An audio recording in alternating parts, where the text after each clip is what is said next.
Phony, and totally weird.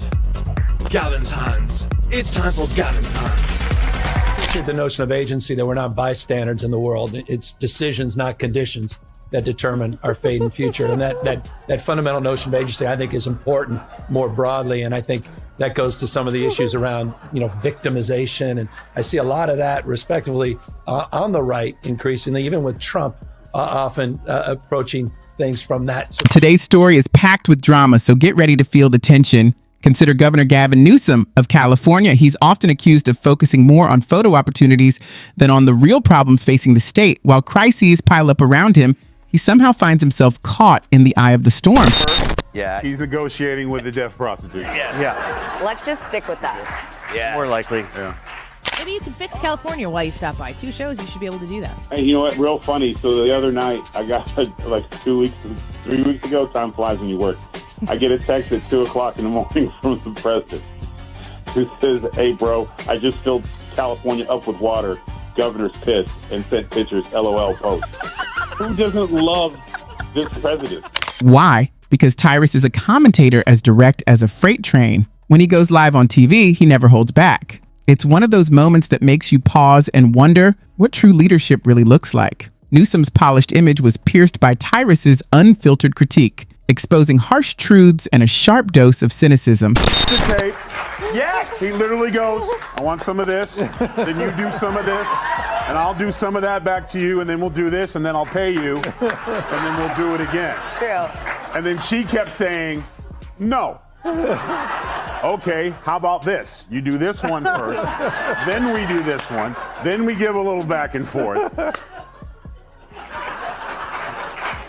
He's calling him out for the hard truths, the mass exodus of businesses, the growing disconnect from everyday reality, and the alarming rise in homelessness. I look, I just see him going, sorry.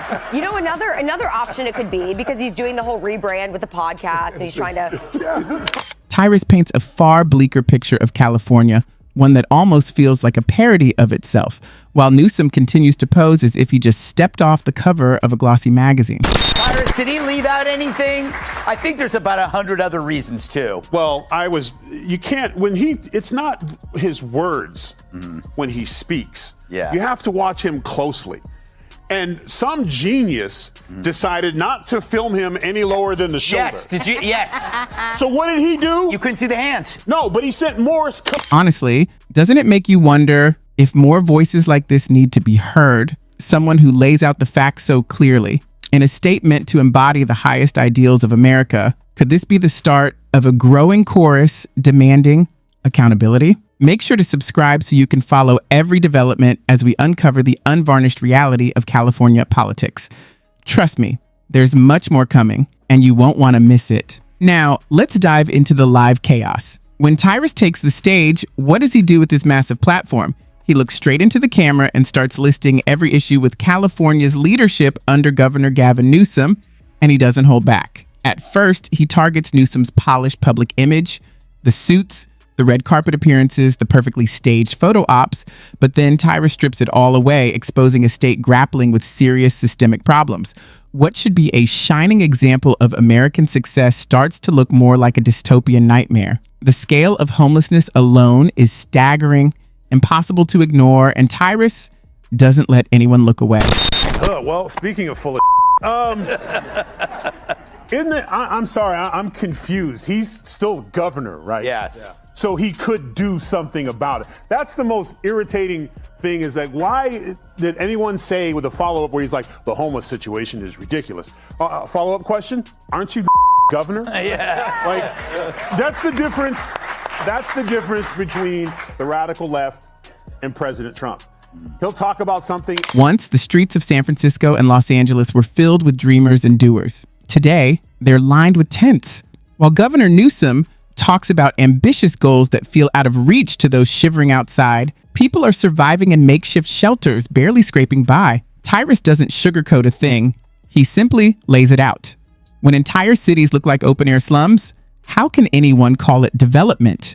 And what about business? California used to be the land of opportunity.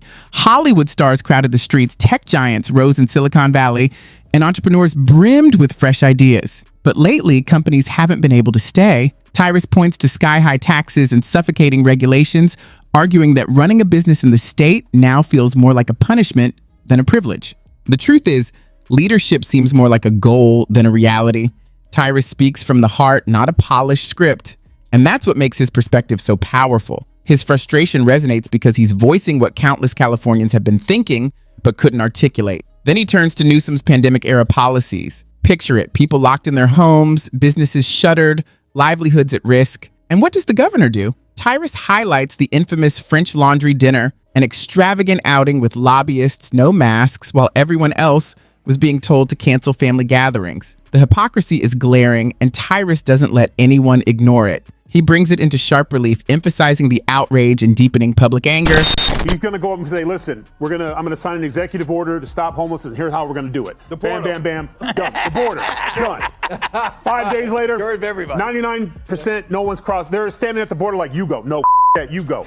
Like, no one. Tyrus takes things up a notch, amplifying the frustration felt by Californians.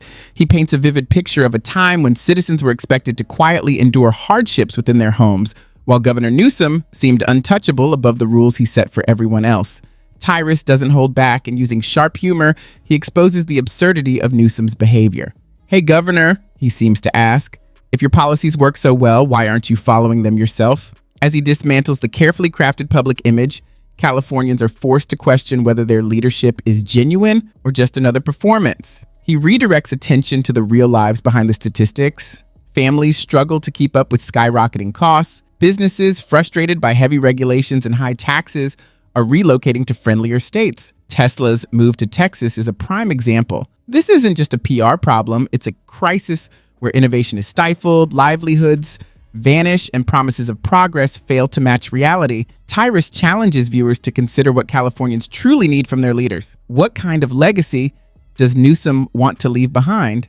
And what will California look like once the glitz and glamour fade? His words are raw, gritty, and unapologetically authentic, cutting through the carefully constructed facade that frustrates so many.